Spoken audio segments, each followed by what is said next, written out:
દેશ પરિવર્તન થઈ જશે અને હું સંયમના માર્ગે જતી રહીશ. પછી તમે અને મમ્મી આ સંયમિનીના રત્ન ઉછેરી માતા પિતા કહેવાશો. થેન્ક યુ સો મચ કે બને આ સંયમના માર્ગે જવાની મંજૂરી આપી.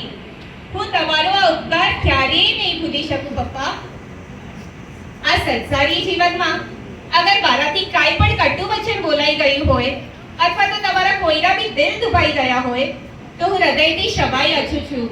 મને માફ કરજો. મિચ્છામી દુક્કડમ. અંતે બે શબ્દો પપ્પા માટે અને અહીં ઉપસ્થિત સર્વ વડીલો માટે. ટાટા બાય બાય આવજો. મારા અંતિમ પ્રણામ સ્વીકારજો.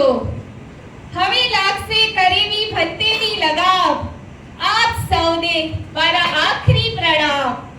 આપ સૌને મારા આખરી પ્રણામ. આપ સૌને મારા આખરી પ્રણામ.